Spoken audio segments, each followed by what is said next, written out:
नमस्कार दोस्तों, आपका स्वागत है आपके अपने YouTube channel study with Jupiter में। दोस्तों, पिछले वीडियो में हमने वैदिक काल को पढ़ा था। उसमें ऋग्वैदिक काल तथा उत्तर वैदिक काल के बारे में पढ़ा था। उसमें ऋग्वैदिक कालीन आर्थिक व्यवस्था, ऋग्वैदिक कालीन समाज, ऋग्वैदिक कालीन धर्म, इसके बारे में जाना था। उसके बाद उसे हम आगे बढ़ाकर उसको हम उत्तर वैदिक काल में ले गए। उत्तर वैदिक काल में भी हमने इसके बारे में पढ़ा था। अगर आपने वीडियो वो नहीं देखा है तो प्लेलिस्ट में जाकर वो वीडियो ज़रूर देखें। आज वैदिक काल से छूटे हुए कुछ टॉपिकों को इस वीडियो में कवर करेंगे। उसके बाद प्रीवियस के क्वेश्चन को भी इसको वीडियो में देखेंगे। आज हिंदू धर्म के प्रमुख 16 संस्कार देखेंगे, 18 पुराणों के बारे में देखेंगे, विवाह पद्धतियाँ को देखेंगे तथा दृष्टांत को भी देखेंगे, दर्शन को। ठीक है, चलते वीडियो में शुरुआत करते हैं। 16 संस्कार। 16 संस्कार जो होते हैं ना, हमारे हिंदू धर्म में 16 संस्कारों को मान्यता दी गई है। जैसे जैसे उत्तर वैदिक काल आया ना, उसमें 16 संस्कारों का होना कंपलसरी कर दिया गया था। हिंदू परंपरा में बच्चे के जन्म के पहले 3 संस्कार किए जाते हैं। जन्म के समय एक संस्कार होता है और जन्म के बाद 11 संस्कार तथा मृत्यु के बाद एक संस्कार किया जाता है। इन संस्कारों को आज हम पढ़ेंगे। हिंदू धर्म में मान्यता में कौन कौन से संस्कार किए जाते हैं। पहला संस्कार है गर्भाधान। गर्भाधान में क्या होता है? गर्भाधान संस्कार माता पिता की संतान के विकास और निरंतरता के उद्देश्य तथा एक श्रेष्ठ और बुद्धिमान संतान की प्राप्ति के लिए किया जाता है। पवित्र ऋणानुबंधी आत्मा की प्रार्थना की जाती है तथा सौभाग्य की कामना भी की जाती है। जो संतान होगी ना, उसके अच्छे भविष्य के लिए कामना की जाती है तथा ऐसी आत्मा के लिए प्रार्थना की जाती है कि हमारे पुत्र या पुत्री में ऐसी आत्मा प्रवेश करे जो किसी पाप या किसी ऋण से, बंधन से ना हो, मुक्त आत्मा एवं शुद्ध पवित्र आत्मा का प्रवेश हो। अगला है पुंसवन। पुंसवन में संस्कार माता के गर्भ में शिशु के शारीरिक और मानसिक विकास के लिए वैदिक मंत्रों के उच्चारण के बीच किया जाता है। इस संस्कार में बच्चा स्वस्थ और बुद्धिमान पैदा हो, ऐसी कामना की जाती है। अगला संस्कार है सीमांतोन्नयन। यह संस्कार शिशु के गर्भ में आने के 4, 6, 8 महीने पूरे होने पर किया जाता है। जब शिशु गर्भ में आ जाता है ना, तो 4, 8, 6 महीने पर किया जाता है। जैसे जैसे माता के गर्भ में शिशु का शारीरिक और मानसिक विकास होता है, वैसे वैसे वह माता के आचरण, विचार और आचरण को ग्रहण करता है। जैसे जैसे शिशु अक्षरशः माता का अनुकरण करता है, वैसे वैसे वह माता के लिए आचार, विचार, श्रवण आदि में सजग रहने का एक प्रकार का अनुष्ठान है। जैसे आपने अभिमन्यु की कथा सुनी थी ना, कि अभिमन्यु था ना, वो अपने माता के गर्भ में ही 6 द्वारों को सीख गया था। उसी तरीके से इसमें माना जाता है कि जैसे माता कर्म करती है, माता जैसा आचरण करती है, बच्चा वही सीखता है। उसी को माता के लिए अच्छे अच्छे विचारों तथा अच्छे अच्छे क्रियाकलापों का दिशा निर्देशन इसमें किया जाता है। अगला है जातकर्म। जातकर्म शिशु के जन्म के पश्चात जातकर्म संस्कार किया जाता है, जिसमें शिशु के जन्म के समय के दोषों से मुक्ति दिलाई जाती है तथा माता के गर्भ में रहने के दोषों से मुक्ति दिलाई जाती है तथा शिशु को दीर्घायु की कामना की जाती है। कुल परंपरा के देवी देवता से सुरक्षा कवच का अनुष्ठान करने के पश्चात संबंधित देवताओं तथा पितरों की पूजा के माध्यम से संतुष्ट किया जाता है। ये बच्चे का जब जन्म होता है ना, तो ये जात कर्म संस्कार तभी किया जाता है। बच्चे को पवित्र किया जाता है तथा देवी देवताओं का पूजन वगैरह किया जाता है। चलिए अगले 5वें संस्कार की ओर चलते हैं। पीछे हमने देखा था ना जात कर्म में शिशु के होठों पर घी तथा शहद का स्पर्श कराया जाता है तथा नाभि दंड को काटा जाता है। ये जात कर्म संस्कार है ना, ये शिशु के जन्म के समय ही किया जाता है। उसे पवित्र किया जाता है, उसका नाभि दंड काटा जाता है तथा उसको पूजा पाठ वगैरह देवी देवताओं कुल देवी की जाती है। अगला हमारा 5वां संस्कार है नामकरण संस्कार। शिशु यह संस्कार जन्म के 11वें दिन कराया जाता है। विद्वान ब्राह्मण जन्म के समय की जन्म पत्रिका तैयार करते हैं और उसी के अनुसार शिशु का नामकरण किया जाता है। मतलब 10 दिन बाद पवित्र होने के बाद 11वें दिन ये संस्कार किया जाता है। अगला है निष्क्रमण। निष्क्रमण का अर्थ है बाहर जाना। जन्म के 4थे महीने में बच्चे को घर से बाहर ले जाया जाता है और उस समय उसे पंच महाभूत पृथ्वी, जल, तेज, वायु और आकाश के दर्शन कराए जाते हैं और बच्चे के स्वास्थ्य और खुशहाली के लिए प्रार्थना की जाती है। बच्चे को 4 महीने बाद घर से बाहर निकाला जाता है तथा पृथ्वी, जल, अग्नि, वायु और आकाश से उसे दर्शन कराया जाता है।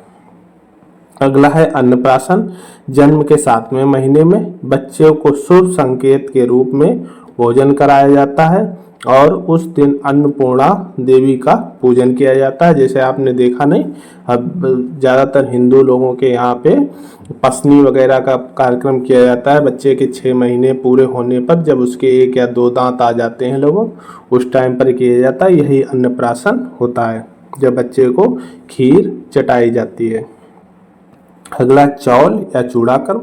जन्म से 1 से 3 से 5 वर्ष की आयु, जो बच्चा 1 से 3 से या 5 वर्ष की आयु तक बच्चे के बीच मुंडन संस्कार के द्वारा बच्चे के बाल उतारे जाते हैं, जिससे बच्चे की बुद्धि का विकास होता है तथा गर्भकाल के कीड़े नष्ट हो जाते हैं। जो बालों में गर्भकाल के कीड़े वगैरह रहते हैं ना, वो सब नष्ट हो जाते हैं, वो बाल बिल्कुल साफ कर दिए जाते हैं। हमारा 9वां संस्कार है विद्यारंभ। संस्कार के माध्यम से बालक को उचित औपचारिक शिक्षा प्रदान की जाती है तथा उस समय माँ शारदा का देवी का पूजन कराया जाता है। जो बच्चे को औपचारिक शिक्षा नहीं, छोटे बच्चों को दी जाती है, वो इसी समय दी जाती है तथा माँ शारदा का बच्चे द्वारा पूजन कराया जाता है। अगला कर्णभेदन। सोने की सुई से बच्चे का कान छिदवाकर उसे सोने के आभूषण पहनाने की सुविधा प्रदान की जाती है। एक्यूपंक्चर के माध्यम से बच्चे के मस्तिष्क में रक्त का प्रवाह सुचारू रूप से होता है, जिससे बच्चे की स्मरण शक्ति बढ़ती है। इसके माध्यम से ये होता है, इसलिए इसे कर्णभेदन कराया जाता है। चलिए अगले संस्कार को देखते हैं। अगला हमारा है उपनयन संस्कार। यह संस्कार गुरु के समक्ष 3 परत वाली सूती धागा स्वीकार करके किया जाता है, जिसे यज्ञोपवीत नाम दिया जाता है। इस यज्ञोपवीत को स्वीकार करने से और पहनने के बाद व्यक्ति को द्विज कहा जाता है, जिसका दूसरा जन्म होता है। द्विज का अर्थ होता है दूसरा जन्म। इसे हाथी के लिए भी प्रयोग किया जाता है और ब्राह्मण के लिए भी प्रयोग किया जाता है द्विज शब्द का। जब आप हिंदी में पढ़ेंगे ना, तो वहाँ पे इसका पर्यायवाची देखेंगे। यज्ञोपवीत की गांठ में ब्रह्मा, विष्णु और शिव का निवास माना जाता है और 9 सूत्रों में ओमकार, अग्नि, शेष, चंद्र, पितृ, प्रजापति, अग्नि, सूर्य, विश्वदेव का पूजन किया जाता है। जो 9 सूत्र होते हैं ना यज्ञोपवीत के समय, वो इनकी पूजा की जाती है। किसकी? ओंकार की, अग्नि की, शेष की, चंद्र की, पितृ की, प्रजापति की, अग्नि की, सूर्य की और विश्वदेव की, इनकी पूजा की जाती है। इसके बाद वेदारंभ किया जाता है। औपचारिक शिक्षा के अलावा बालक को वैदिक ज्ञान भी प्रदान किया जाता है। जो वेदारंभ है ना, ये उसी समय की प्रारंभ कराया जाता है उपनयन के बाद। अगला है केशनी संस्कार। ब्रह्मचर्य आश्रम में शिक्षा प्रारंभ करने के पूर्व केशांत ब्रह्मचर्य सिद्धि के लिए सिर मुड़वाकर रखा जाता है, क्योंकि कहा जाता है केश में कामदेव का निवास होता है, इसलिए केशों को हटवा दिया जाता है तथा उससे विद्या जो वेद पढ़ते हैं ना, उसमें आराम मिलता है। अगला समावर्तन। यह संस्कार बालक के शिक्षा पूर्ण कर घर लौटने पर किया जाता है। ये समावर्तन संस्कार होता है। विवाह। इस सबसे महत्वपूर्ण संस्कार में अग्नि प्रज्वलित की जाती है तथा अग्निदेव की उपस्थिति में परिक्रमा करके वर वधू इस लगन संस्कार द्वारा उन्हें सौंपे गए धर्म का पालन करने की शपथ लेते हैं तथा संकल्प लेते हैं तथा पितृदोष से मुक्ति मिलती है। जो विवाह संस्कार है ये 16 संस्कार में सबसे महत्वपूर्ण संस्कार माना जाता है। इसके बारे में भी आगे हम पढ़ेंगे, विवाह के प्रकार भी उसमें देखेंगे। तो अगर पूछा जाता है क्वेश्चन कि 16 संस्कार में सबसे महत्वपूर्ण संस्कार कौन सा है, तो विवाह संस्कार 16 संस्कारों में सबसे महत्वपूर्ण संस्कार है। और आखिरी हमारा संस्कार होता है अंत्येष्टि संस्कार। ये आदमी की मृत्यु के बाद किया जाता है। इसमें मानव शरीर छोड़ने के बाद लगन संस्कार के समय जलाई गई अग्नि को घर से शमशान ले जाया जाता है और वहां शरीर को अग्नि में समर्पित कर दिया जाता है। ऐसा करने से आत्मा सभी प्रकार के ऋणों से मुक्त हो जाती है। जो अंत्येष्टि कार्यक्रम करके आत्मा को मुक्ति दिलाई जाती है कि आप इस जन्म से मुक्त होकर अगले जन्म में प्रवेश करें। चलिए आगे देखते हैं। अभी हमने पीछे 16 संस्कारों को देखा था जो वैदिक परंपरा के अंतर्गत दिए गए हैं। कहीं कहीं आपको इस तरीके के ये अपवाद के रूप में 2 संस्कार देखने को मिलेंगे, वानप्रस्थ आश्रम, संन्यास आश्रम। बाकी सेम रहते हैं, इसमें 2 आश्रम छोड़ दिए जाते हैं। अभी उनकी चर्चा करते हैं। पहला इसमें देखिए गर्भाधान, उसमें भी गर्भाधान था। पुंसवन, उसमें भी था। सीमांतोन्नयन, उसमें भी था। जात कर्म, वहाँ भी मिलेगा आपको। नामकरण, ये भी होता है। निष्क्रमण, ये भी होता है। अन्नप्राशन, वो भी होता है। उसके बाद चूड़ा कर्म, ये भी होता है। उसके बाद कर्णवेदन भी होता है। इसके बाद यहाँ पर यहीं पर चेंजमेंट होता है। जो विद्यारंभ होता है ना, वहाँ पे विद्यारंभ को यहाँ पर हटा देते हैं, सीधा उपनयन को लाते हैं। उपनयन के बाद वेदारंभ करते हैं। वेदारंभ के बाद वहाँ पर केशनी कराते हैं, तो केशनी को यहाँ हटा देते हैं। समावर्तन और विवाह के बाद ये 2 आश्रम को यहाँ पर जोड़ते हैं, वानप्रस्थ आश्रम और संन्यास आश्रम। इसको यहाँ पर, जबकि ये वहाँ पर आश्रम व्यवस्था के अंतर्गत है, लेकिन यहाँ पर ये 16 संस्कार हैं। ये आश्रम व्यवस्था से कुछ लोग जोड़कर देखते हैं, जबकि ये हमारे उसमें नहीं आते हैं। जो वैदिक परंपरा है ना, उसमें ये आश्रम के अंतर्गत है, ना कि ये हमारे संस्कार हैं। ठीक है, चलिए आगे पढ़ते हैं। अभी हमने विवाह के बारे में पढ़ेंगे। अभी हमने पीछे 16 संस्कार को देखा था ना, उसमें विवाह सबसे महत्वपूर्ण संस्कार था। अब उसकी चर्चा करेंगे।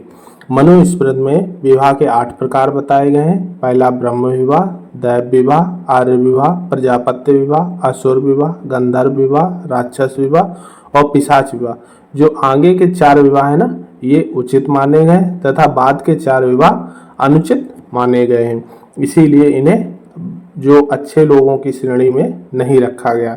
अब इन विवाह के में क्या क्या होता है, इसके बारे में पढ़ते हैं।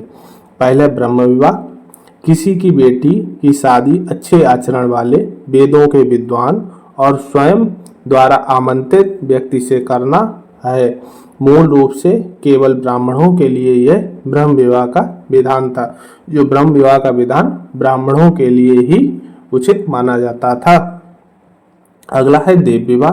देव विवाह ब्रह्म विवाह का ही एक बदला हुआ रूप है। बस अंतर इतना है कि इसमें वर और वधू की उम्र में अंतर भी हो सकता है। किसी धार्मिक या अन्य काम के बदले सिद्ध पुरुष से कन्या की शादी देव विवाह कहा जाता था।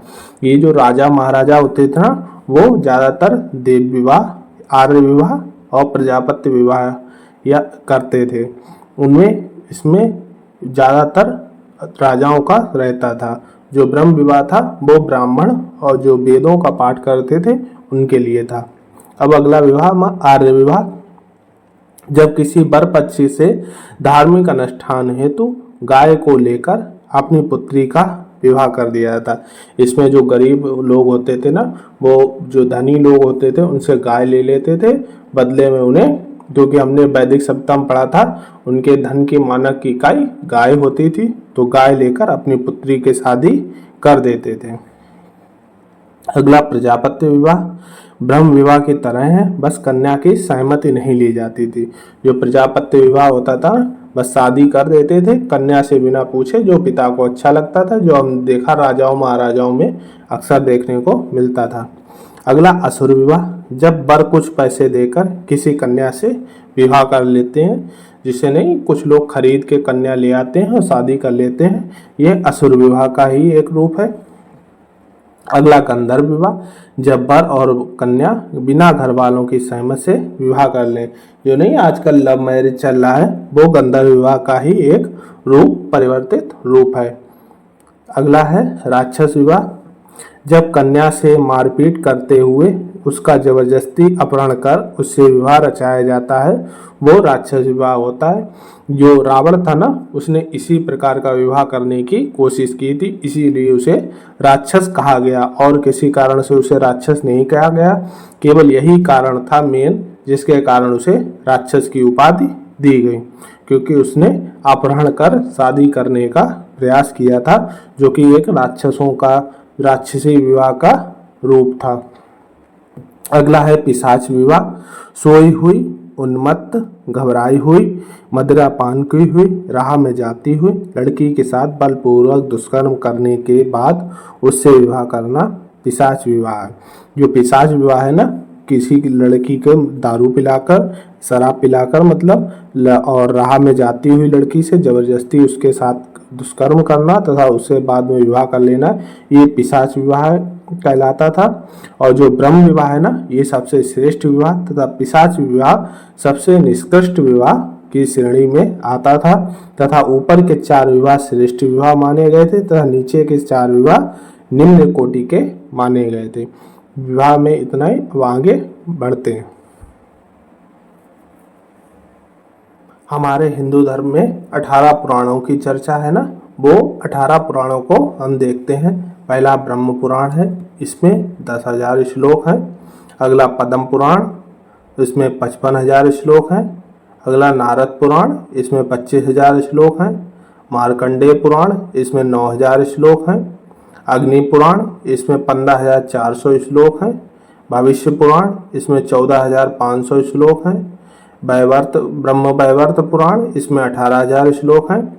लिंग पुराण, इसमें 11,000 श्लोक हैं। विष्णु पुराण, इसमें 23,000 श्लोक हैं। इसी से विष्णु पुराण से ही विष्णु धर्मोत्तर निकला हुआ है उत्तर भाग में। वायु पुराण, इसमें 24,000 श्लोक हैं।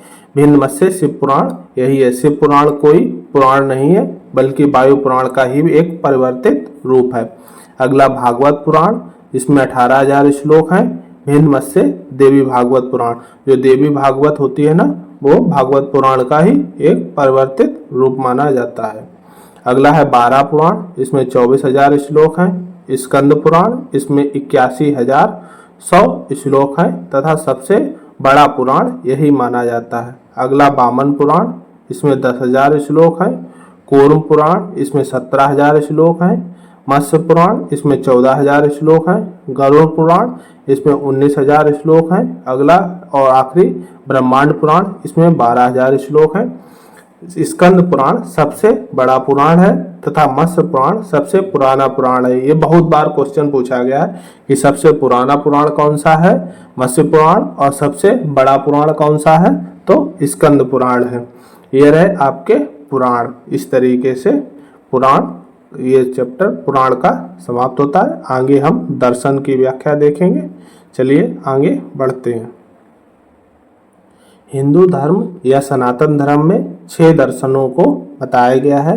पहला न्याय दर्शन, इसके प्रणेता गौतम मुनि हैं। अगला वैशेषिक दर्शन, इसके ऋषि कणाद हैं। सांख्य दर्शन, इसके हैं कपिल मुनि। अगला योग दर्शन पतंजलि। मीमांस या पूर्व मीमांस, इसके जैमिनी हैं। और वेदांत या उत्तर मीमांस, इसके बादरायण हैं। सांख्य दर्शन सबसे पुराना दर्शन है, ये बहुत याद रखिएगा। सांख्य दर्शन सबसे पुराना दर्शन है तथा आदि शंकराचार्य जो है ना, इन्होंने दर्शनों की व्याख्या करते हुए इन दर्शनों को आगे बढ़ाया तथा अद्वैतवाद तथा द्वैतवाद पर बहुत बड़ी टीका टिप्पणी करी है, जिससे हिंदू धर्म चरम उत्कर्ष पर पहुंचा अपने।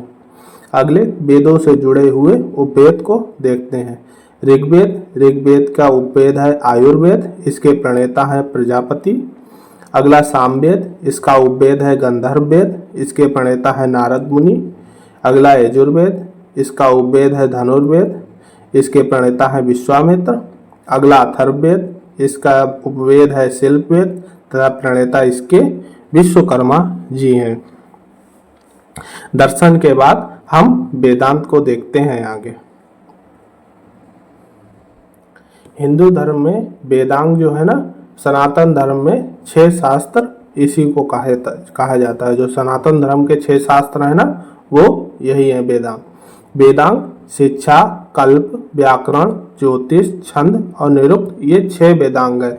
इसके बारे में चर्चा हमने सबसे पहले वीडियो में की है, उसमें आप जाकर इसको भी देख सकते हैं। पहला हमारा है शिक्षा।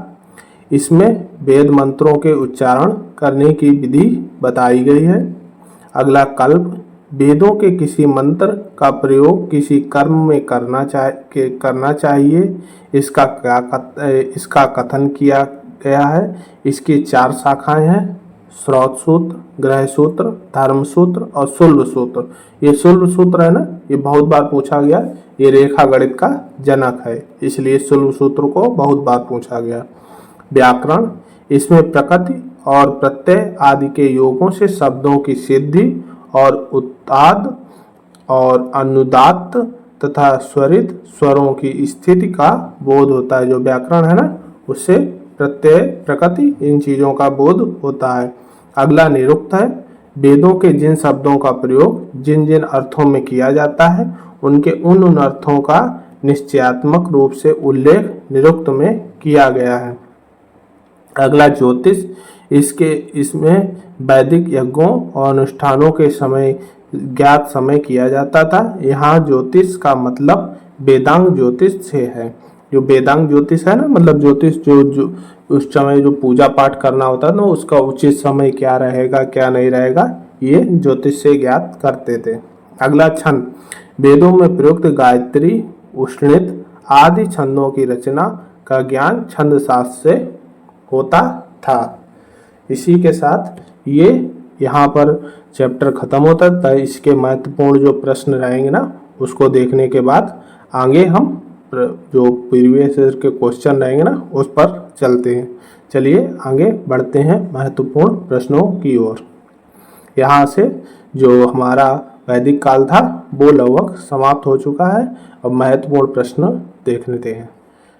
अन्य महत्वपूर्ण तथ्य, इस पर चर्चा करते हैं। मनुस्मृति में सरस्वती और दृष्टद्युम्न नदियों के बीच का जो प्रदेश था उसे ब्रह्मावर्त कहा गया।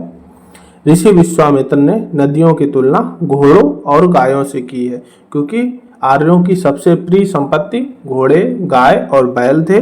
इसलिए नदियों की तुलना घोड़ों और गायों के समान की गई, क्योंकि उत्तर वैदिक काल में मुख्य स्रोत कृषि ही उनका हो गया था। तो कृषि के लिए जल बहुत उपयुक्त होता था, तो नदियों की आवश्यकता थी।